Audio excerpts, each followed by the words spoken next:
We are live. Hello. Hello out there. We're live. Welcome to this week's episode of Hollywood Matrimony Live. Thank you for joining us live on Facebook and on YouTube. Don't forget to find us on the Instagram and Twitter. Right now, while we're getting started, take a second to go like and share and subscribe and follow and tell everybody you know. That's what I'm going to do. Oh, look, Hollywood Matrimony Live right now on Facebook. How awesome is that? I am going to go share this right this second. See more. Make sure you hit the subscribe button if you're over here on our YouTube channel, because the more subscribers, the better. The more free stuff we get to send you, the more fun things we can talk about. Okay, hold on. I have a dog coming in hot. Whatever, as long as you just lay down somewhere. Lie down, Sibby. Lie down. Where's the other one at? No idea. That's a whole other issue. It's right there. Okay, good. Whew. So we have a lot to talk about this week. Lord have mercy. Find a spot. We got this little Wonder Woman movie that came out, but there's a lot of stuff that's happening. Really? You shush. Okay. Are we ready to begin? I'm ready. All right. What do you want to talk about today? I want this dog to stop whatever she's doing. Okay, let me close some windows I don't need. Let's throw up some stuff I do need. And we can start talking about some movies. All right, you get to pick what we want to talk about. I don't care. You pick whatever. Go in whatever direction, because everything we saw, we both saw. All right. Everything we're talking about. I'm going to open my gigantic package of Smarties. Okay, let's start with this one, because this is interesting to me. All right. There's stories behind this movie, too. There's a lot of drama. All right, here we go. We're starting off with this movie that is Mel Gibson and Sean Penn, and it's called The Professor and the Madman. Yes. And it's based on a true story of the writing, the creation, and the printing of the Oxford Dictionary. The first edition. Very crazy, you guys. Crazy. This movie is actually an older movie. It was made, I want to say, in 2018, maybe even 17. Excuse me, I have a little nose drippy. The history with it was this was a passion project for Mel Gibson for years. He got the rights to it. He'd been trying to, I think he was said for like 10 or 20 years. Yeah, he's been trying to get this movie made. He finally started making it, and then there was an issue of certain elements that they wanted to shoot at the Oxford Library. Right. And they wouldn't allow them because it was not because they weren't allowed to shoot there, but because they were saying they were over budget or time or something. So they made them start shooting stuff at this Ireland library where they were shooting some of the movie. And so in the midst of that, it caused issues. And so apparently Gibson and the director kind of left the film. And I'm assuming they had finished their stuff and kind of walked away from it, didn't do promotions for it. And then whoever dealt with it finished shooting it with a different writer, different director. So apparently the film that is out now, because they actually went to court over it, because they were trying to stop it from being released, because they said this is not the film they were trying to make. So apparently the film that is out now on Netflix, correct? Yes. Is not the original version that Gibson and them were trying to make. This is the newer take. That's what we got. Of whatever the twist is. I don't know. We don't know what's different, what could have been. So we're going by that. So you kind of get the history of the movie of that. So you already kind of told us what it's about. Legal issues. Now, you knew nothing about this movie, or it's in existence, right? I didn't know anything about it, but when I see something with Mel Gibson, I'm in. I know his personal life, he may be a crazy person, but he's a great actor. He's a great director. Yeah. I enjoy his films. I do too. I'm still a fan. He's a crazy person. Yeah, there's no doubt. Fine. I'm still a fan. And this movie, like I said, I had seen this trailer a long time ago. It was interested. Yeah. Because just the idea was seemed interesting. But I will tell you this, before I tell you my full thoughts on the film, it's a very slow-paced movie by design. Yeah. It's not a movie. It's an intellectual movie. It's not an action movie. It's not a thriller. It's nothing like that. It's a drama. Mm-hmm. But you have essentially two complete separate stories happening simultaneously that come together by the end. Yeah, because it started off, it kind of confused me. Yeah, I was like, who's Sean Penn and what is happening? Yeah, because Sean Penn's character is this doctor, military doctor, who is charged with murder and put in prison. And he's slowly kind of going crazy. There's more to it, but that's you figure out what happened. And Mel Gibson's character is the one that's trying to get in charge of doing this Oxford Dictionary, but he doesn't have the education that they want him to have. Mm-hmm. But he speaks like all these languages and all this stuff. He's self-taught. He's like a genius. Yeah. So while he's doing this dictionary, we're seeing the trials and tribulations of Sean Penn's character dealing with mental illness and his trials and all that kind of stuff. And you wonder, how could those two possibly come together? Well, but it does. It does. So Mel Gibson and his crew that are putting together the dictionary actually realize they need help. I mean, this is not just a one-person job. You got to remember, this is old school here. Or done by hand. Everything's done by hand, and they're starting with the A's, and they're like, okay, who's going to do this word? Who's going to do this word? But they were trying to do it, what you see now, time period and country of origin. So they're like, well, if we look at the 1700s and what time period, and if you look at the writings of whoever, that was the first time that word came up. So they're having to do this like insane amount of research. So they actually put out a call in the papers or whatever. It's like anyone who, is willing to help, has the knowledge of this and that, these are the words we're working on. So there's one whole scene where they spend like 5 minutes, and it's insane to think about, but they're just trying to define the word art. Yeah. Because art can mean so many different things. It can be a painting, it could be a work of art, but what is art, And so they're trying to define country of origin, time period, original language, where did it come from? And so it's insane. But that's the trouble they went through to create this dictionary. So he's like, let's just put out a call for help. And then that's where the Sean Penn character comes into. He's now, because of everything that's happened with him, in an asylum. But he's not completely gone. He's very smart. He understands, and he actually ends up helping and submitting several entries for the book. More than any other people. Yeah, so like 10,000 entries, I think. And so that's how they meet, and that's how the story kind of comes to fruition. I'm interested. I'm more intrigued to see what the movie should have been because I really like this. I liked it the way it came out. It's definitely one that you have to focus and listen to what they're talking about and pay attention. It's not an exciting movie, but I felt like Mel Gibson literally spends a lot of the movie at a desk writing and grunting. Yeah. But it's not because it's a bad performance. It's because that's what kind of what he was doing. Yeah. When he does speak, it's with purpose, and it's a lot of different stuff. And the engagements between him and Sean Penn are some of the strongest in the film. And there's like this whole subplot of Penn and this lady, and that's all connecting it. And yeah. But I have to tell you, as good as Mel Gibson is in the movie, I think Sean Penn was good because he's got to deal with different emotions and personalities, and he doesn't have split personalities, but different times in his life of how bad he's gotten or how much he's getting better and how gone he is, and the craziness that ensues. And like, there's one sequence in the movie that the guy does something to himself. And I'm like, he just did that, didn't he? And I'm like, what? So I looked up and sure as crap, the guy really did it. He really did it. Like, okay, and I was like, all right there. But I really like it. It's a drama. It's interesting history.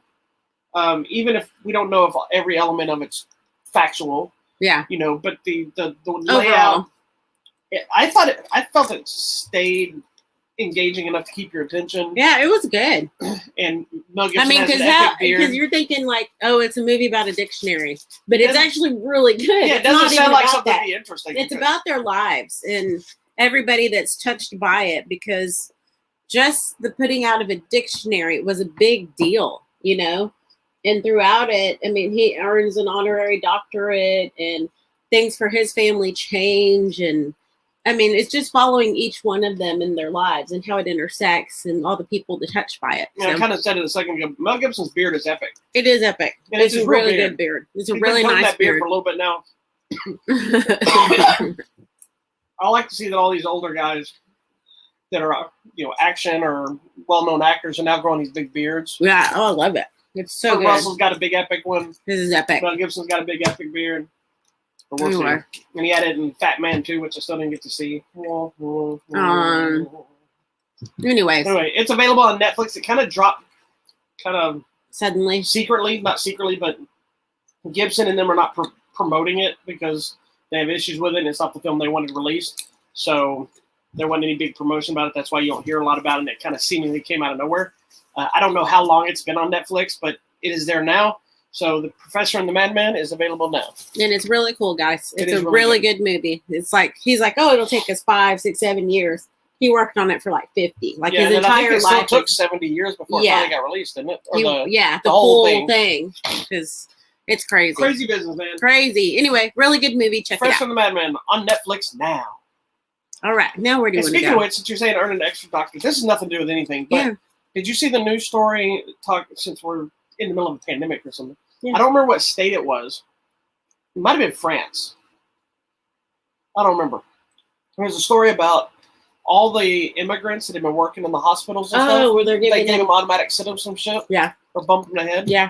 That's awesome. That's how it should be. Yeah. If you're working to help your country, then you should be. Well, that's what you would think even should happen in our military, and then you see all these people that get deported. Yeah. All right, let's not get into all that again. That made me angry. That's going to get us on an angry path. Okay, what movie do we want to go to now? You pick one, sister. Let's go here, because I have many things to say about this movie. Yeah. All right, so the next one is essentially a remake of Basic Instinct of sorts. It's not a remake of Basic Instinct, but it's the same story we've seen thousands of times. It's called Fatale, or Fatale, if you're from A Christmas Story. Oh, Lord. It stars Michael Ealy and Hilary Swank. Wow. Or The Karate Kid 4, not The Karate Kid. I like Karate Kid 4. We're going to watch all of those this week. In that movie called Not the Karate Kid. We have to watch all of those this week because Karate Kid comes back on Netflix. It's called Not the Karate Kid, right? Yeah, get over it. It's called The Next Karate Kid. It's The Next Karate Anyway, Kid. It's Hilary Swank and Michael Ealy. It's another one of the movies about, one night stand that turns deadly. Don't do it, people. That's essentially the idea. Don't have one night stands. Always have long night stands. Wow. A long nightstand? What does that look like? I think you just keep banging them for a long time so they don't do crazy shit. I thought you were physically talking about furniture. It can be that too. If you have we have a couple long nightstands that stick out longer than you expect them to. Mm-hmm. There's secret compartments. So you said you had a lot of issues. Like, you're a big Hilary Swank fan. Right? Okay, look, I love me some Hilary Swank. I get it. She's a great actress, but I don't understand And I like Michael Ealy too. Michael Ealy I like. I guess I had twofold issues. First of all, you know kind of what's going to happen based on just the trailer and the name of the thing. You know they're going to meet each other, and then it's going to come back to haunt you. First of all. But I like... It was different. That I will. That I liked. I like the twist of how it comes back. Yes, because you do not expect because they wouldn't have come back if the other thing didn't happen. Yeah, so it was by chance. It wasn't like a crazy lady coming to kill Beyonce's baby or whatever that other. Might have, but I think it was more because she didn't realize he was a liar. Yes.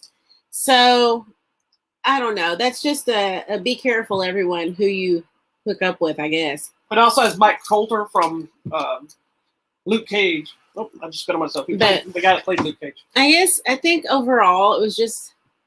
It's generic at best. Yeah, I was wanting it to be like more... It was kind of thrilling and a little bit actiony, but I don't know. I guess I was wanting like a little more... Here's my feel thing. Like they were just... Like they did good, but it wasn't like great. It was a good movie. It was good. It wasn't great. But the problem, this is a genre. Maybe. Then unless you do something insanely... Like, Fatal Attraction stood out because of what it did at the time. Mm-hmm. Fatal Attraction is not that great of a movie. It's not if you go back and watch it. Like, I went back, it doesn't hold up well. Mm-mm. But at the time when the boiling, whatever it was, the rabbits and the craziness, the way not Meryl Streep. The other one. It doesn't matter. Glenn Close. When she's like running, it's that crazy over the top business. I think that's what I wanted. And it's the same thing with Basic Instinct, which is another similar thing. Is that movie stood out because of Sharon Stone's wah-wah post and things like that. It had moments that stood out, not the movies themselves so much. Like, I couldn't remember most of either one of those movies, just elements. Yeah. This movie's kind of like that, but at least, like you mentioned at the beginning, it tries to be different. It was different, I'll give it that. But I was just expecting like a little bit push over the top. Well, I think, too, I did enjoy the fact that it wasn't just the guy and the bad hookup. Right. There were so many other elements of bad things going on. There was a lot just happening with him. I think he just had bad luck in general. Well, then it turned into like a murder mystery. Yes. And then it turned into a little crazy business. But then she has issues, too. Yes, that part I did enjoy. And I do like me Hilary Swank. And I like that we were getting a little bit more out of her, but even though I'm not a huge I think I was expecting. I like that she's doing different stuff. Yes, like she showed up in The Hunt, which was kind of a different role for her. Mm-hmm. This movie was a different kind of role for her. Yeah, I think I was expecting a more Fatal Attraction. Yeah, see, and I don't know what I was expecting. And this was basically more like the one where Beyonce and had to fight the white lady. I don't remember who it was. I'm so sorry. That's not a fair description.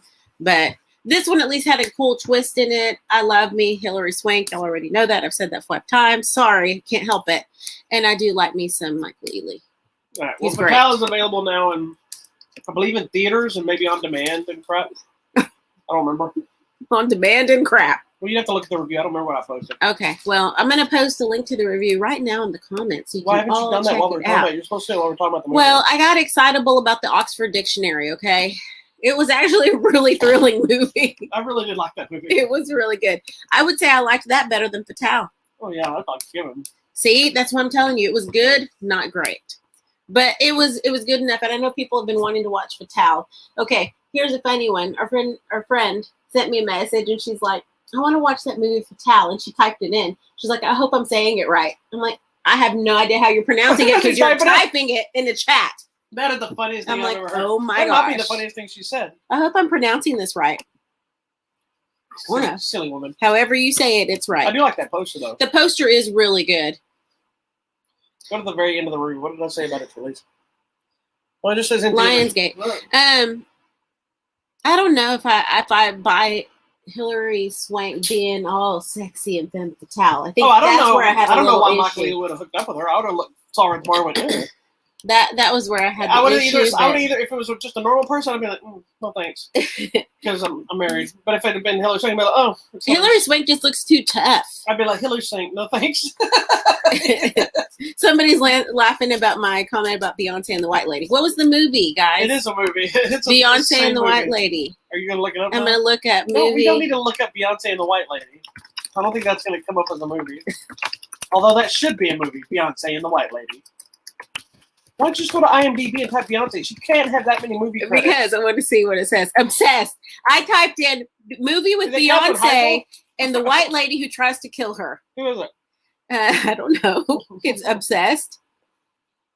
Yeah, Ali Larder. Oh, same thing. Okay. So it works. Another one doesn't get any work Google figured it out. Google knows me. Anyhow. Okay, next movie. Whatever. All right. Now. Let's talk about this. All right. This was a good one. This next one was supposed to come out this week. It got bumped up to last week.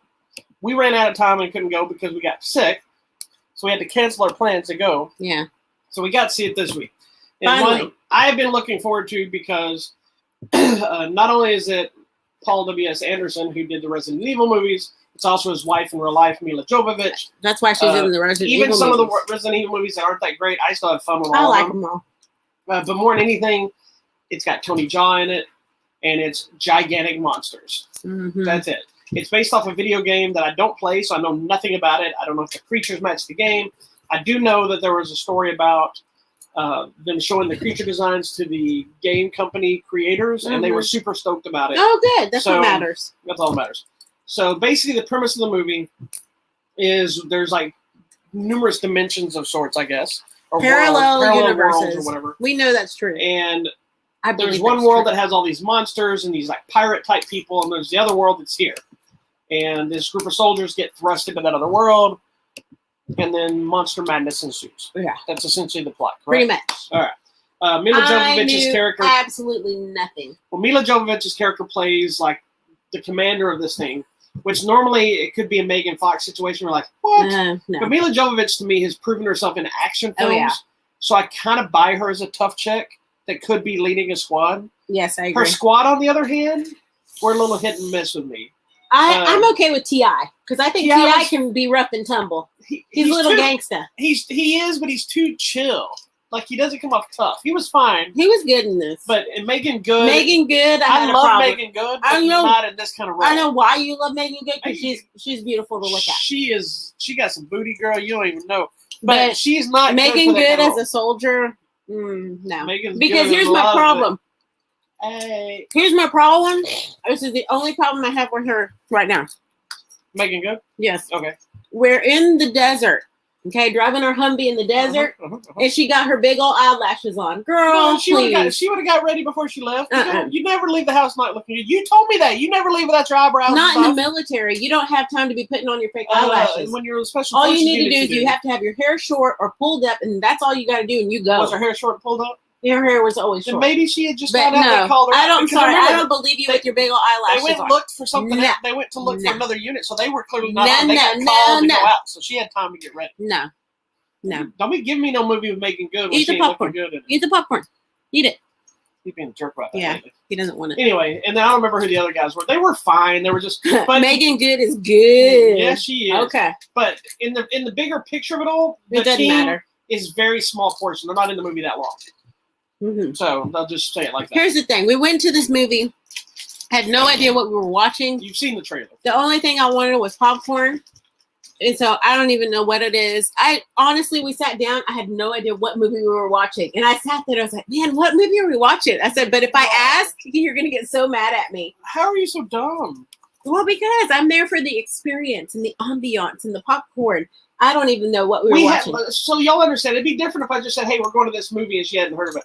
We have discussions about our movie plans numerous times and what we're seeing on what day and who's in it and what is it. And she asks me all the time, now, what is this we're going to watch? Look, I was 2 just days happy later, to not be sick. What is this we're going to watch?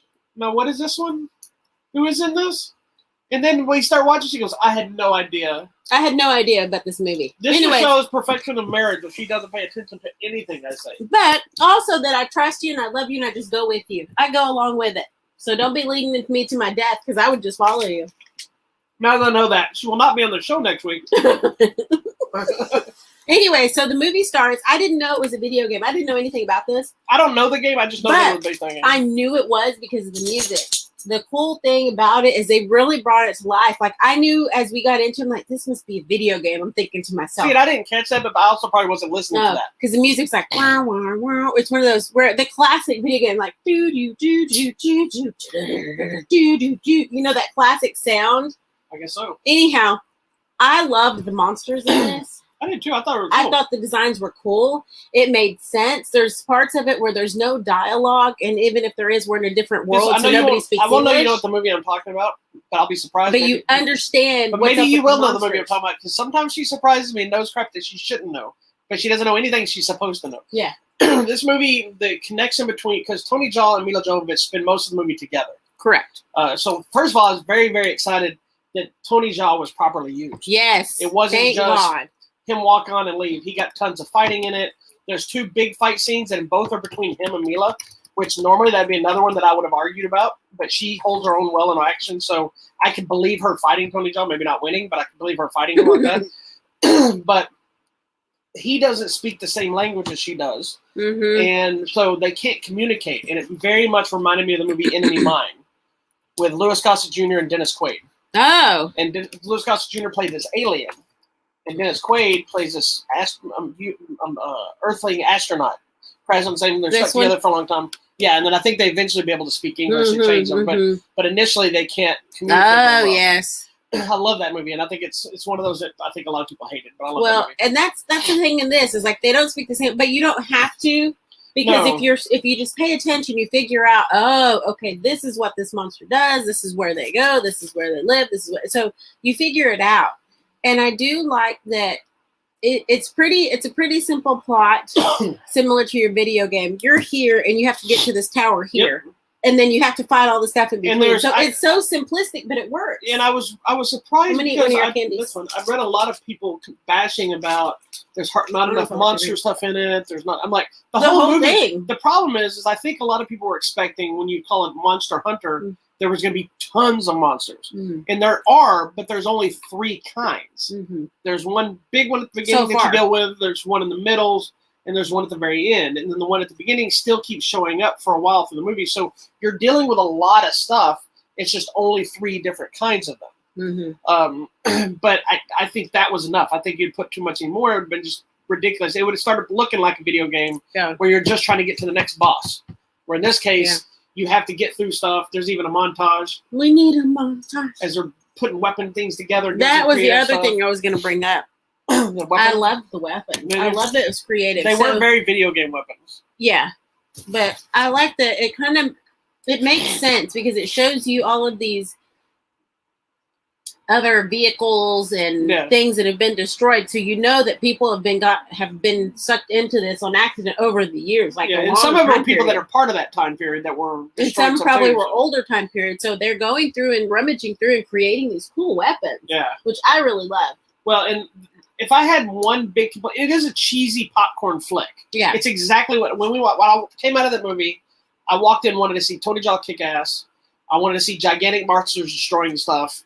And I just wanted to have a good time. That's exactly what I got out of the movie. Mm-hmm. I would love to watch again. We watched it on the big Dolby, vibrating screens, sounds, and exactly what this movie should be seen. Mm-hmm. When I watch it at home, it's going to be watching this movie with the loud surround, obnoxious sounds. If I had one major issue with this movie, do you know what it is? You have one thing that bothered you about this movie? The makeup of Beauty and the Beast. What about it? His makeup? No, his makeup. Was it too much? No, his makeup was fine. But you're in the right. That he automatically spoke English? No, you had the right to path further. His wig. I hated his hair. I was gonna say that's what I was saying. His makeup. It was a little bit off. Yeah. Well, and I can't figure out if it's because I'm now used to him with no hair, and it was that. I'm used to him with the big mane of hair from. Well, that's what he had in this. It was just a short version of that. But mane. It was like a weird coif thing because he was kind of. And it didn't fit in his jacket. Well, it wasn't supposed to. And then he's had this like bald crew cut type hair in Sons of Anarchy and everything else, and seen him in and well, of course. We're talking about Ron Perlman. Ron Perlman, sorry, I just called him Beauty and the Beast, but you get it. His coif hair just drove me crazy because it looked so fake. It did. I wrote that fake. In my review too, and I tagged him in the review, so hopefully. That was the only. Yeah, that's why I was thinking his makeup. There is one cool critter or creature to me, which was the cat person. Oh, there's an actual cat person, and I was like, "Oh, that's cool." Now I had to go to the bathroom during that scene. I only saw that person once. Is that the only time they were there, or did they come in early when I was gone? They came in one time. They're actually. Did they have dialogue? Yes, but it was in weird cat language with his little. I just saw when it brought the drinks and then left. He was the crew's the guy, the chef or whatever you call him on the ship. I gathered that when I saw him. Yeah. And he had the cool weird eye that had been cut out. That I've been waiting for. And he had a cool like tattoo thing with like a little fish dangle. It was cute. I've been wanting the eye thing. I know, but you're not getting that. I'm taking care of you. Someday. Anyways, I liked this movie. It was more fun than Fatale. Fatale. Definitely. And it's definitely set up for a sequel. Fatale's fine. It's good. It's definitely set up for a sequel. Yeah, when you get to level 2. But I don't know what's going to happen with the... It held firm to open in theaters only. It did not do the pay-per-view release. Yeah, so who knows? It might have hurt its chance. We were in the big theater, and there was us here. There were 2 people way over there, and there was 1 lady way down there, and that was it. Again, that's a week after it's been out, but yeah, I don't know. I at least give props for these movies that are coming out and they're sticking to their dates and they're doing it. I know I do too, but at the same time, like a movie like this, it was clearly trying to set up a franchise tentpole kind of thing, and then it got in a lot of trouble, so it didn't even get released in China because it pissed China off. Why? Well, the scene's not in the movie anymore, but there was a joke in the movie that during the Humvee thing at the beginning, they're talking and a guy does a Chinese joke, but it's dumb. A stupid throwaway joke. It was a scene that didn't even need to exist, but China got pissed off and pulled it from all the theaters before it ever made any money. So that the market that would probably like this the most would be the Asian market because they of love the big those monster video stuff, games. but it made no money there. So I don't know what's going to happen with that franchise. But anyway, Monster Hunter is in theaters now. If you don't want to go to the theater, but make sure to check it out on the biggest screen you can once you get it at home or whatever. But I had fun with it. I thought it was a blast. It was a fun movie. Okay, next. You want to say the big one for last? And talk about you can go here. Oh, I forgot about that. Jeez. All right, guys. We got to talk about this. Yeah. This is another one that's been on Netflix a couple weeks. Yeah. Tell us about it. This is called Midnight Sky, and it stars George Clooney. And it's directed by George Clooney. Very good. I didn't know that. Did we not have a thing up for it? Not yet. No, I didn't write one for this. Okay, guys. So this is George Clooney dealing with the end of the world. It's As weird. You know it. Why have we had so many end of the world movies? Because we're in a pandemic. It's fixing to be the end of the world. Man, and I have some stories that I just saw about this recently. But okay, so basically, something's going on with Earth, and the atmosphere is starting to become unbreathable. And so people have run away to the Antarctic because that's like the last place that you see like the red cloud is coming and covering the entire planet. And there's not going to be any more breathable air. And I'm assuming that the weather there kept it from like not being able to stay alive. So it's coming, but it's slowly coming. And so he's in the Antarctic. They have already sent out some spaceships to explore other planets, things beyond Jupiter and things to see if they're habitable. And so we have a spaceship that's returning from a mission, but they don't know what's going on Earth. And then we have people from Earth trying to escape and go somewhere. We don't really know where. It doesn't matter. Well, they were supposed to be going to the place. People coming back were supposed to be exploring a planet to where they were going to repopulate. Correct. So they're coming back, but don't know that the other people... But then all the people on Earth are going into hiding underground somewhere because there's nowhere left. They're technically gone by this point. Correct. We don't. So really now know. we have the people in space and George Clooney, and that's it. Correct. They don't know the people on Earth are gone. And George Clooney decides to stay behind to warn them because when they're within he's range. sick, so that's why he doesn't go. Correct. And there's a lot more though too. Yeah. There's another reason why, but it's actually really interesting. The whole movie was actually shot on a glacier on location. Not all of it, but about I think it said 2 or 3 weeks they shot on that glacier, and they said that it would take them hours to trek to where they were going to shoot, and they said that when he had to take off like the hood or anything off his face, it'd take about 30 seconds. Their eyes would freeze shut, their eyelashes. So they'd have to go back to the trailers, get them all open, cooled down and melted and open back up. And they said that the little girl that's in the movie with them, she's like 6.5. I thought she was older than that. Yeah, she's little. It's her first film. Oh my They gosh. said that she did everything. If you see him and her on a snowmobile, she's on the snowmobile with him. Yeah. Says they're all struggling because they said there's even like ice areas they're walking. They had to watch out because there's like these cliffs that are like a 1,200 foot drop, and you may not know it because the ice goes like this, but the cliff actually comes under Oh my here, gosh. so it could break.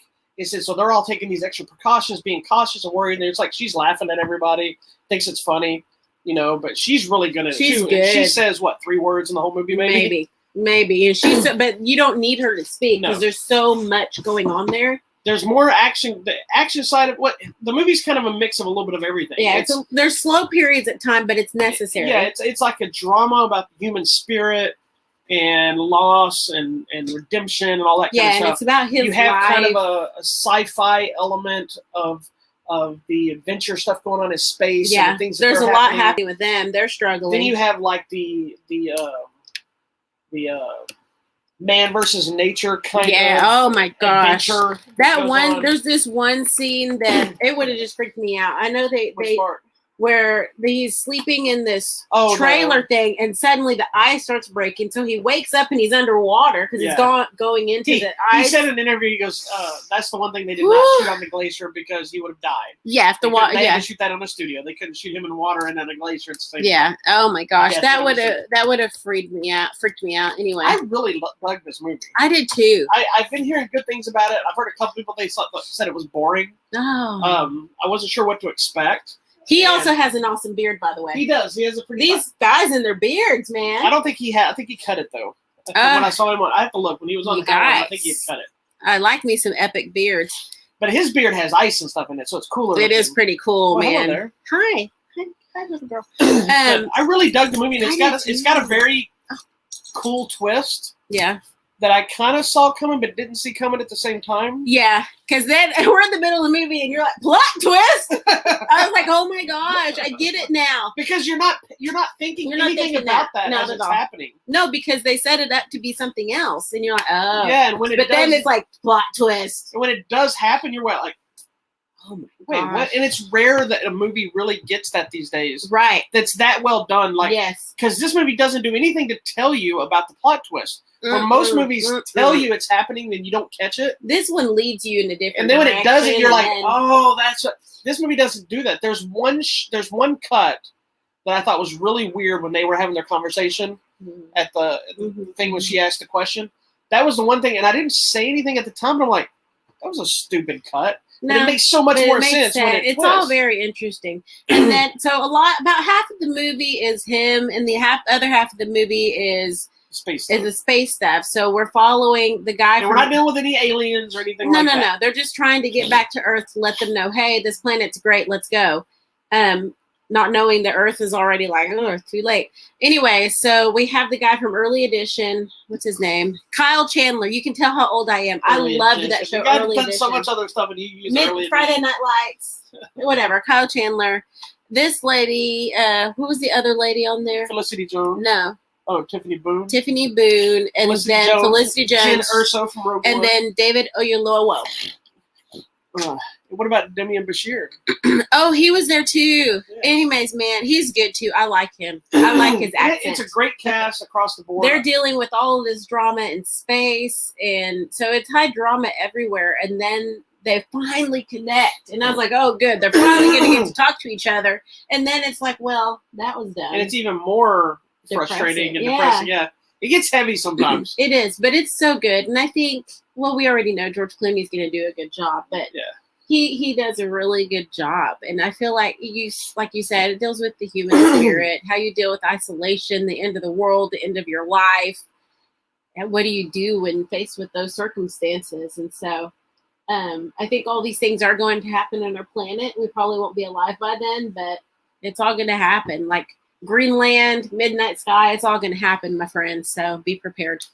That is all. The Midnight Sky is exclusively on down. Netflix right now. So you got 2 Netflix ones you can check out.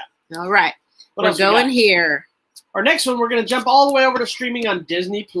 Disney+. This is another one that was a casualty of the corona. It was the movie Soul, which is the new Disney Pixar film that was supposed to be getting the big theatrical release. It was getting a really big push because not only is it the new Pixar movie, it's also the first African-American-led feature in the Pixar films. Yes. Where the lead actor is a black person, voiced by Jamie Foxx. Yep. This movie is about a blues man who is also a teacher. Is it elementary school? Middle school band teacher, but he really, really wants to be a blues musician. He wants to play with the big guys and really have a career at that. He's got the overbearing mother. He's got the struggle, but he's also got the kids he deals with. Yeah. And then he dies. Yeah. There's a goes lot into happening. Okay, the- and here's the thing. I didn't know that was going to happen. It's in the trailer. I did not pay attention. Yeah. I just thought it was a guy back playing the blues, and suddenly he like walks and accidentally falls. A manhole. And then suddenly you see like the little thing. I'm like, oh my God, did he just die? And you're like, yeah, that's what the point of the movie is. And I'm like, oh my God. The majority of the movie, or the most of the movie, is all about his soul, or spirit, or whatever you want to call it, is in this thing called. There's the before and the after. Yeah, this is like the after. And so he's trying to he wants to find his way back because he's like, I'm not ready. Things are just starting to happen for me. I got to go back. And so he runs across another soul that's from the before, the beginning, which are essentially the souls they shoot down to give kids. Yeah, they're they're born. Yeah, and this to kid, be born. which is voiced, I believe, by Tina Fey. Tina Fey, she's soul number 22. So they're both basically kind of in this journey together. One doesn't want to go, the other one wants to go, and they're trying to figure it out, and that's the story. That's the main plot. There's so much more to it than that. So the name of the movie Soul plays on 2 different things: the music, yes, and the soul, the afterlife of your soul. What did you think of this movie? I love this movie so much. Oh my gosh, I was crying all over the place. First of all, the Pixar short, the Pixar short before the movie, Burrow. Yeah, it's so cute. It is also on Disney Plus. If you want to get the experience of watching these like you would see it at the theater, watch the Disney short. Watch Burrow first, which was pretty cute. It's a little rabbit trying to burrow down and make his home. But then there's all these other underground homes that he's dealing with, and he doesn't want anybody's house because his isn't as cool as everybody else's. Yeah, but that's okay. It doesn't have to be. Anyhow, so watch it first, then go into the movie Soul. The movie Soul is so good. I think what I loved about it is that he's the teacher. You know, he's trying to inspire these kids.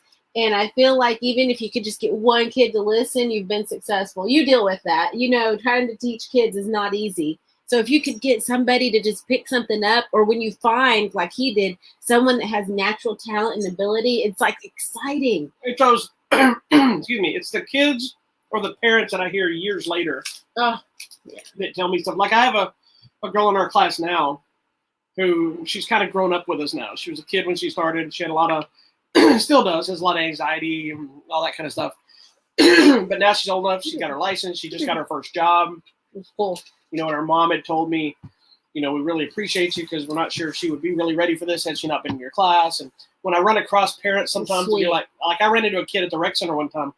Didn't recognize him first. He's a grown person now. Yeah. And he's like, "Hey, Mr. Blakey," and I'm like, "Yeah, hey." He goes, "Man, I just want to thank you." He goes, "You know, because your class helped me do such and such." And I'm like, in my mind, I'm like, "You were a jerk in my class."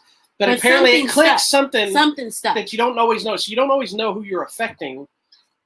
Even though you want to pull your hair out, it may be seeping into somebody. Yeah. You know, are you crying? Yes, because that's what the first thing I loved about the movie is just that first scene where he's teaching the kids and their music sounds horrible and they're kind of out of tune. Just the intro to the movie. Because you know the normal Disney castle theme? Yeah, you're like, whoever's playing's awful. I'm like, no, but then it leads into the band. I'm like, oh, that's why. Right.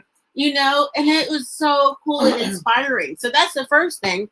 And then to find out he loves jazz and all this music and he's all into it and he gets in the zone. That was cool. That's a cool element. I mean, there's a section of the movie so you learn about what the zone really is. When you get into the zone. Yeah. Not AutoZone, but the zone of like when you're drawing or writing or singing or doing something in a sport. It's a cool twist on how they execute that. Yeah. But it's like a typical Pixar film where there's so much more to it than just the main story. What I think I liked from the art, as an artist standpoint, is Pixar's known for its intricate animation and details, and so when you're in the real world, you have all of that. Yeah. Like even New York, it looks like New York. Yeah. It doesn't look like an animated film at all. Mm-hmm. But when you get into the afterlife area, it's very simplistic. Yeah. Very simple lines, very little color. I like the Jerry's. Yeah, and it was. And I read some people that were upset that they felt it was wasted, and I'm like, this is brilliance, is what this is, because in that area there wouldn't be more detail. It would be very. This is what it is. Very matter of fact. So all the souls are just little blue light people. Yeah, and I loved all of that stuff. And then there's these one characters. I think the Jerrys. That's what I was saying. They're flat. They're simple lines. They're flat. They're literally like this. They almost look like abstract art. Yeah, I loved it and too. They're flat. Like they have one eye, a nose, and like a little curl of hair. They can reshape and do different things, but they're all called Jerry. Yeah, and they're not supposed to be visually stunning, but they're more visually stunning than some of the other stuff because of their simplicity. I liked it. It was I think some people don't understand in the art aspect of how the less is more mentality takes more effort in art. Oh, I'm assuming it would because I've talked about it before. It's here, when you draw and then something like just here. The hardest things for me to draw in the cartoon world: Snoopy, Hello Kitty, and South Park characters. Which you would think would be just a big circle. They're just circles or just simple lines, but if you don't do them exact, they look nothing like their characters. Yeah.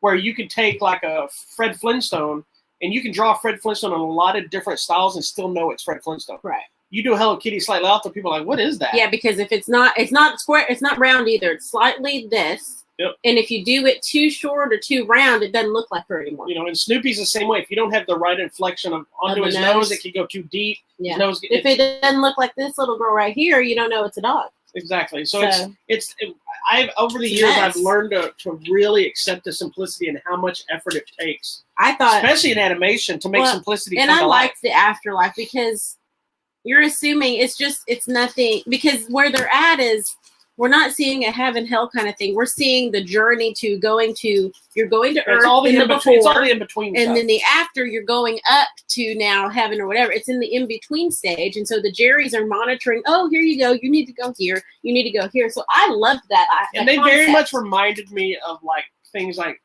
Jackie Draper Meet Jackie Paper, those kind of old things where it was like a chalkboard drawing comes to life and jumps around and runs around. It's really cute. Something used to be like, oh, that's stupid, but it's so simple in its design and its execution. It's perfection. And I think that was kind of the underlying point too. So in the before, when the new souls are finding and they're earning, you have to earn your badges to go to Earth. And so 22 is missing a badge. Like she can't find that one thing that lights your badge her. Would be like my art or martial arts and your music. And right. She hadn't found that one thing that sparks interest for her to want to go to Earth. So she's been stuck in the before for years, for eons, perhaps, because she's Which- number 22 and they're on Soul Million and whatever. And it makes it fun because not only you get to go through the montage of trying to find different things to do, Yeah. but also see how things go horribly wrong. But then it brings that whole dramatic thing of what they find as their thing. Yeah. For both of them, because Yeah. it's not even exactly what you think it is when they find it. Correct. And I think that to me is the point of it being so simplistic is he's over here trying to do the jazz, trying to do that. He's trying to do so much that you miss out on the simple things in life. And I Yeah. think that's kind of the overwhelming message is like, yeah, find your thing and be really good about it, but don't miss out on other things. Like there's two mentions of a character and you're like, who the hell is Lisa? Yeah. But it's randomly mentioned where we find out that our main character liked this lady named Lisa. And he just never really pursued it because he was so busy trying to be a jazz musician that he let that go. And so at one point, 22 is like, hey, don't forget to call Lisa. And it's a random throwaway thing, but that's the whole point of the movie is we get so busy doing our thing that we've missed out on all the other. And have no simple fear, things. there's so much more than what we're talking Yeah, about. there's in this more. movie. Oh my gosh. We didn't spoil it. I And I promise. think it's so good. I was excited Yeah, baby. that it was coming to Disney Plus to watch it. I was bummed out because this would have been another huge hit for him. I have no doubt. But not going to stop Gwen Stefani's band. But And I love Jamie Foxx, by the way. but yeah, he's really good at it. And I read an article because he's done a lot of characters and stuff within Living Color and stuff.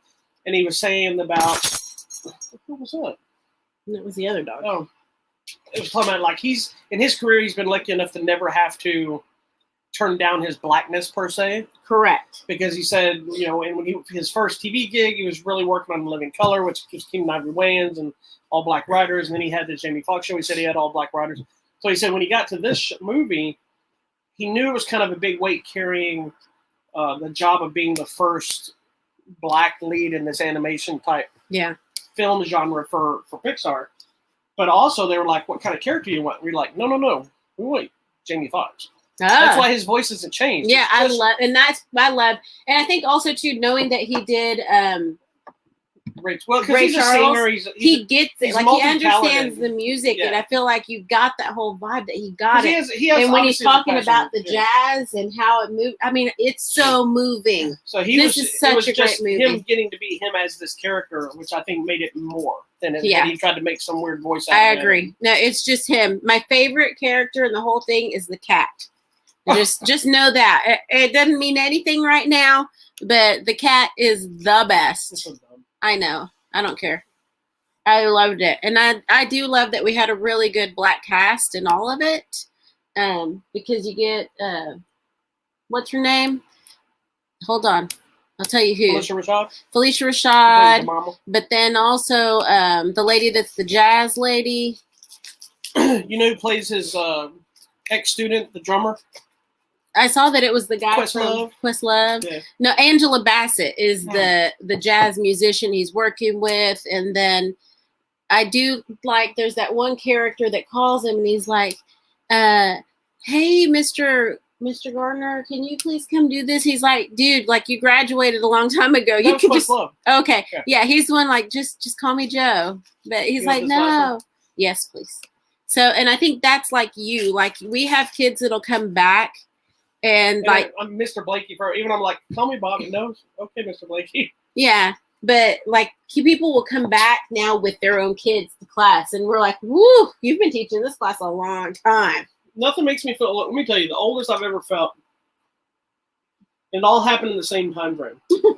Is I had one of the guys who's one of my black belts now, CJ, who just had a birthday. What, yesterday? Yes. Happy birthday, Happy CJ. birthday. He's one of my black belts. He's the goofiest guy in class. But he was with me, him and his brother, when they were like 13 or something. Mm-hmm. Quit, came back as an adult in his 20s, finished his journey to black belt, but also brought his stepson. I'm like, what? So that's what I'm saying. When they come back with kids, you're like, whoa. Well, here's what happened. And then around the same time is when Jessica came back. Jessica, what's up, Jessica? She's one of our black belts as well. And she got her black belt when she was like 12 or 13 under me and my dad. And I was like, You were a teenager. I was probably like 17, 18 at the time or whatever. And I hadn't seen her since then. She came back in her late 20s, early 30s. And at that same time, my daughter got her driver's license. Nothing make you feel older already. Mm-hmm. But then when I got children coming back as adults with their own kids, because she brought her daughter with her too. Yep. I'm like, Jesus Christ, it's killing me, Smalls. What are you doing, fool? You're about to knock everything I need over. Stop it. All right, one more. Anyways, check out Soul on Disney Plus. It is amazing. You will love it. I'm gonna say it's the best movie ever. I don't know about best movie ever. It's not The Fox and the Hound. It's one of the top 10s for me. The Fox and the Hound is for this year, though. Oh, for this year. Okay. I'm going to say this is going to hit my top 10 list, I think. Sounds good. It's so Could good. you figure something out in your life back there? All right, let's go to that last one. What could it be? Last what movie. Could it be? I don't know. What's the last movie we need to talk about? Oh, hey. Wonder Woman, 1988. 84. Oh, 1980. What did I say, 88? Yeah. And I'm reading 84. Anyway, so Wonder Woman was yet another one that held firm to get its theatrical release, but Warner Brothers did make a decision and did a dual release for the first 30 days only. So if you're going to watch it, you can watch it in the Watch it now. For on HBO Max and in theaters. So if you don't feel comfortable in theaters, you can get HBO Max to watch it. They also announced there's a big shakeup in the Warner Brothers release schedule now. Because they also announced their entire 2021 catalog was going to get the same treatment. Oh. But apparently they didn't get the approval of the directors and the production companies for and so Dune and King Kong versus Godzilla are in the fight with them about it, so they may only get theatrical. But anyway, that's not a problem. That's okay. We're going to watch it. The latest chapter in the DC Universe, Wonder Woman 1984, following up on the big, massive hit of Wonder Woman that kind of was the movie that came along that supposedly saved the DC Cinematic Universe before Aquaman hit as well. The other ones previous to those was Suicide Squad and Batman v Superman and Justice League all did well, but didn't quite live up to everybody's expectations. But now we have finally the follow-up film that everybody's been anticipating with everybody returning, Wonder Woman 1984. Now, you're a huge Wonder Woman. I'm not a huge Wonder Woman fan. I really enjoyed the first movie. I really dug it. I'm not a huge Wonder Woman fan, but I do like that first movie, so I was excited to see this next one. So I've shared this before. Growing up in my house, we were fans of Spider-Man and the Hulk. My brother liked Spider-Man and the Hulk. We watched the Hulk TV show. You like the Hulk TV show, and your brother, let me guess, like Spider-Man on the Electric Company. Probably so. We went to go see Spider-Man when he came to Wichita Falls to climb a building in the 80s.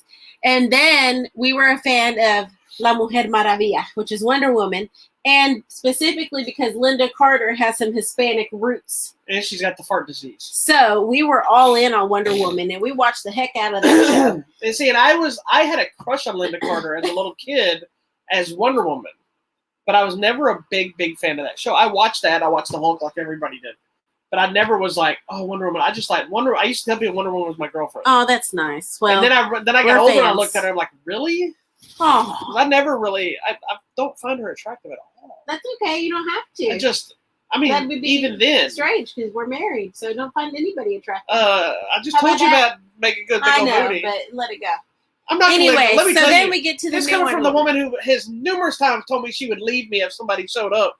Different people, not even one person, different actors. Oh, if they show up, I'm out of here. You know, and I'm like, excuse me. They would even take me. But if they did, see. But we have an understanding. If that does happen, she's just required to support me. Yeah, that's fine. I'm okay with that. Anyway. Anyhow, so we get to now Wonder Woman 1984. This one takes place before the other Wonder Woman movie, okay? So after. Sorry. It's in 1984. But before the other before we saw Wonder Woman the first Justice time, League, right? But yes, before Justice League, before we see her there. Batman. Okay, that's what I was thinking in my head because we watched them in order. We watched them in this order. We watched all these movies to get ready. I don't know if we needed to. I told you we didn't need to, but you said it's okay. So before that, so remember in the Justice League movie, she's super amazing. Yeah. Okay, so now we're here after the other one. Mm-hmm. Okay, now I'm getting now the vibe that people are like, oh, she's not as strong and powerful. I have opinions on that. And I think that's okay because, man, she's heartbroken, you guys. But here's the deal. She lost the love of her life. I see a lot of people talking about... But she comes out stronger. Before we get into the story arc and how it's essentially Superman 2 and Batman Returns and everything else, because it is, but a lot of people were talking about that, how it was like, oh, You take this really strong, powerful woman, and then you make her a lovesick baby, and you make her weak, and this and that. No, she's not. But you have to understand, from the first movie, she went from not seeing a man ever to being this fish out of water mentality when she leaves, Themyscira or whatever the hell it's called. And she's here, and she's confused about everything. Now she's surrounded, and she's seeing all the violence of man. And then she falls in love with this one man who dies. Mm-hmm. And so she's heartbroken. The first man she ever saw in her entire life. And the first man she's ever kissed, ever loved, dies right after that. So you jump all these years ahead. She's now no longer at the fish out of water mentality. She's found her grasp in the world. But she's still heartbroken about this one person that she's cared about. And she's never made any other attachments. Mm-hmm. That makes so much more sense to me because it's someone who had nothing except for that one thing, and it was taken from her. So if it's not like now where if, God forbid, something happens to us, I know I have other friends, or you have other people that you can still be friends with. And she had nobody. And so the one thing she was isolated. Yeah, the one thing she had was taken from her. Yeah. So it makes you instantly not want to connect with anybody else. I agree. Because she shut herself off. Yeah, your assumption was going to be it would be taken from you. Yeah. There's even a moment where I think it's Kristen Wiig's character, and she's really trying to be your friend, and like, you want to do something? She's like, maybe it's later on, because you tell she doesn't want to connect with her. Yeah. So I get people's complaints because they want Wonder Woman to be this strong, powerful character, but she does at the same time, why can't she be a character with feelings? And feelings affect you. Yeah. Well, and I think because of what happens in the movie, we get who we get now. In the Justice League movie. I think because of this. I think she had to go through this to realize that, hey, it's okay to maybe have some human connection. It's okay to love and lose it and let it go and move on, because she was still stuck in that, I think. Yeah. So I think this is important to it. This movie allowed her to, because she's also in this movie, she's even more isolated because now she's trying to maintain the secret identity idea. Correct. And she's been here for who knows what, 100 years or something? It's not an idea of being a secret, like I'm going to put on my glasses and pretend I'm someone else. She tries to make sure nobody ever sees Wonder Woman doing anything. Correct. So which gets harder. Yeah, it's more or less the myth of this character showing up and doing things and disappearing, never sticking around and chatting. Well, because we see what can go wrong with that with the whole Superman thing. I mean, it becomes a whole idol worship thing. Man of Steel, which people give a lot of crap to that movie. I love that movie. It was good. And the ending of that everybody has an issue with is with him killing, spoiler alert, killing Zod. That breaks him, though. But that's the thing that made him the Superman we know now. That breaks him down. Is there always has to be a catalyst that makes them become what they are. Yeah. There's got to be a mistake or something that happens that takes them that direction, because nobody is just that. Then nobody can just be this today and that's how it is. Yeah. Something always, good or bad, something's got to take you to that route to make you choose that path in that way. So overall, did you enjoy the film? Did you like the costumes? Did you like the action? I had a blast with this movie, and I know there's a big issue of how they're saying, well, there's not enough action in the movie. And I'm fine with that, because I get tired, and these same people would complain about if there was tons of action in this movie. This movie is just nothing but action. They didn't even deal with you couldn't get with the characters. You can't please everyone. But this one felt to me like I was reading a comic book. Yeah. It had a lot more vibrant color-wise. It was lit. It's probably the brightest DC movie that's come out so far. Yes, lots of sunlight. I think it's a little cheese, but I kind of... It's comic booky. It did. It felt very comic book to me. It felt cheesy a little bit, like Pedro Pascal's Max He Lord. Was way over the top. He was. He looked like he was having a blast. He was crazy. He was silly. I think I hated that we didn't get enough of Minerva and Cheetah, but it's because Did you like her makeup then? I was fine with it. I wish they had gone with the orange color that Cheetah normally has instead of the gray or snow leopard look. But I still think it came off better than I thought it would. Yeah. The same thing goes for the Alex Ross Golden Eagle type armor. I hate that armor. I hated when Alex Ross drew it. I hated it when I saw the trailers. But I liked the way they used it in the movie. Yeah. I thought it came out I liked cool. the story and everything about it. Yeah. That part was good. I don't know. I mean, I think she looks good in it, and I think that's the best part. I don't know. See, and I thought she looked kind of weird in it without the wings. Once she takes the wings off, I think she looks awkward. Yeah. Yeah, because it just looks like it's a weird shape. I'll have to go look at. Well, original Wonder Woman was weird shaped anyway. Well, original Wonder Woman was all hips and a head. Yeah. So she couldn't have worn this on her. That's okay. I'm thinking on the Kristen Wiig thing, it's because she was wearing, if you remember in the scene prior, she's wearing that gray leopardy thing. I think that's why it just morphed into that. I wish it had gone that other tone, because I think also it would have made more sense for the color palette from being the skin tone be more of an orange color instead of going the full white. I was fine with it. Fine. That part I was just a little disappointed just because we didn't get enough of her. I think my whole favorite part of the whole movie was just the beginning, where we see her as a child growing up at the mascara and learning the lessons from her aunt, whoever. I mean, I think that to me was like the most exciting part of the movie. It definitely was. But I like that stuff. It definitely was one of the better parts, and the ending was. It's because I think a lot of people too are having an issue with. Like, people loved the original Wonder Woman and hated the final act because the studio wanted it to have that big CGI superhero final act. Yeah, at the end. This one doesn't have that big of an element like that. Yeah, it just. But I think the whole vibe of the thing is Wonder Woman's message of hope. Mm-hmm. And yes, the way they end it and how they do things kind of silly. Yes, but I think to me it felt very much like the movie story that we need right now.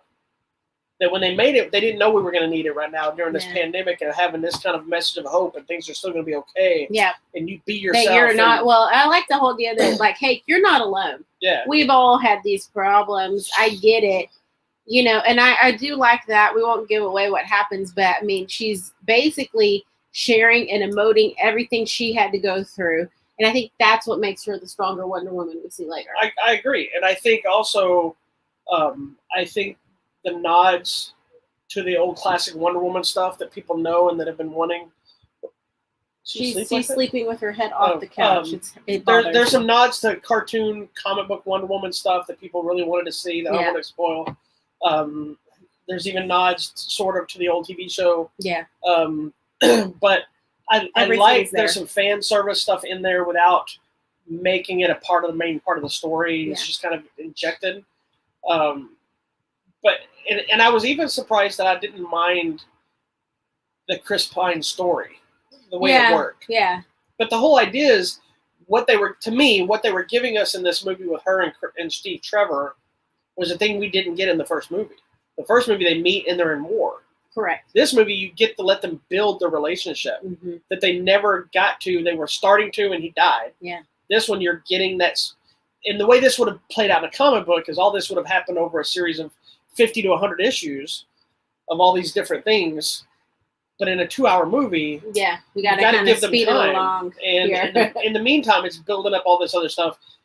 Kristen Wiig's character, Minerva's character it's Catwoman from Batman Returns. It's the same idea, but I was fine with that because she played it so well. I mean, I think we were both like, I actually wasn't because some of my favorite performances from her have been some more of her quirkier, serious roles that she's done over the last few years. Yeah. So I was excited, and she killed it. I thought she was awesome. She did good. Pedro Pascal bothered me because it was too much for me, but that's okay. And Chris Pine has the tallest head. Yeah. He has such a long head. That's okay. Poor thing. So much Let it happen. It just keeps going up. Did you ever see the MTV show The Head? No. This guy had an alien living in his head. His head was like super tall. He should play that. Okay. Now, the most important question. Did you like this one or the first one better? I think I like them about equally because part of it is that I'm not a massive Wonder Woman fan. So I don't have that, what about that? But I like the time period stuff from the first movie. Okay. I do feel because they were still trying to build the rest of the DC universe at the time. The bookends of it were clearly trying to crowbar it into the other stories. But I do like that element. I like this one because this felt more like a superhero film. It felt like a superhero story. It's a little bit of a smaller scale, but yes, they're going with the nuclear war stuff, but that's every 80s. Everything in the 80s was about nuclear war. Yeah, even like the original Superman. I do wish we could get a superhero flick that not everything is about saving the world. And maybe it's just about saving a group of people, like one person. Like old school Superman used to be a lot of, and I'm not even a big Superman fan, but it was most of the time it was save Lois. Yeah. And stop Lex. Lex wasn't always trying to destroy the world; he was trying to kill Superman. Right. So I like that intimacy. Mm-hmm. This one actually, I felt had some of the elements of that intimacy in it. Yeah. Even though there was still that bigger. It was element. a larger scale, but she's dealing just specific people that affected. So to me, they played off as kind of equals, but both had high and low points. But that's just me because I'm not a massive fan one way or another. Yeah. But I love all things comic books. So, and I have a plethora of knowledge that just floats around in my brain. You do. It's and random. So random knowledge. So I already know what you're going to say, but which one do you like more? I like the first one better. Of course. How did you know that? Because I just know you. I like it better. I think because I connect more with the TV series of being in the war with the Germans for so long, that seems more familiar to me as opposed to the comic book knowledge you probably have of the story of Wonder Woman and Cheetah and all these things. I don't know anything about that. Like that wasn't in the TV show with Linda Carter, so I don't know. I always like any character. So that's why I like the person. I like animal people, anamorphic people. There, got it. Anyway, you turn somebody into a half animal, I'm in. Manimal. Oh, don't get me started on Manimal. We're gonna watch Manimal tonight. Anyways, check out Wonder Woman 1984. It's in theaters now, or you can watch it on HBO Max. And right before we started doing this show, they've already announced that Gal Gadot and Patty Jenkins are already developing Wonder Woman 3. The movie apparently did well enough worldwide box office. I haven't heard any kind of numbers yet on the HBO Max numbers, but it's done well enough. They're already on development of the other one. So I don't know now, is that going to be before or after Rogue Squadron? Because Patty Jenkins is also directing the new Star Wars film Rogue Squadron, which I'm excited for. But we'll see. I know a lot of the arguments that people don't want Patty Jenkins to write it. Because they said that's the big difference between the two. Zack Snyder was one of the writers on the first one. Patty Jenkins wrote the second one. Okay. So you could definitely tell there's a darker tone. Yeah. I think that's the other. This one is very bright and sunny. The other one is dark and gritty, but it's World War I or whatever. Yeah, and this one's 1984. Yeah. I was surprised, I'll say, that they didn't use a lot more 80s music. They used a lot more like cinema score stuff instead of 80s music. True. And I think that might have helped. Yeah, the movie. I did really like the look 80s. and the vibe. Like everybody's clothing was spot my favorite on. part is the very first sequence. You see a lady in her little the leg warmers, and she's running with her Walkman on. And she's got her leotard on. I was like, oh yeah. And then the guys come around in the Firebird or Trans Am. Trans Am.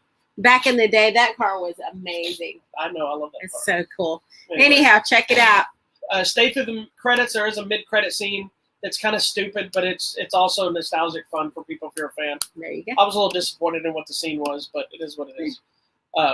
And you'll next get to see Wonder Woman in Zack Snyder's cut of Justice League that will hit HBO Max. It's a 4-hour cut that looks to be a completely different movie, which could end up changing the direction of all this stuff because if it does well enough, there are clear rumors that it could revitalize the Disney Universe franchise and get back on track. Ooh, the dog's asleep and her eyes are all like... Anywho. Oh my gosh. Right. Dog eyes are weird where they have the one lid that closes, then the other lid closes. Oh, it's creepy. Anyhow, the dog's asleep. That was it. That's all our movies for today. Don't forget, next week, not only will we be talking about movies, we will be talking about our top 10 films of the year. And yes, it's going to be, you think, well, how can you come up with 10 films if theaters haven't been open? We're going to go across the gamut, whether they're Blu-ray, streaming, in theaters. I start my list in January. So this turd hasn't even started it. This turd goes through the entire list of movies for the year and like holds When I see a movie that I thought was amazing, I make it on my list. So I already have my list ready. I just now got to dwindle it down to 10. And so we'll talk about that next week. We also have these other films to talk about. Go ahead, ma'am. Oh, my gosh. Or do I do giveaways first? You do giveaways first. Okay. I'm just looking at her eyes doing creepy things over don't forget about the one that we didn't get to see this week that we're going to see. Okay. So we do have a few giveaways. Let me move one over here. They're up going. Oh, that's over. All right, so we have the Smiley Face Killers. Oh, dropping things. The Smiley Face Killers.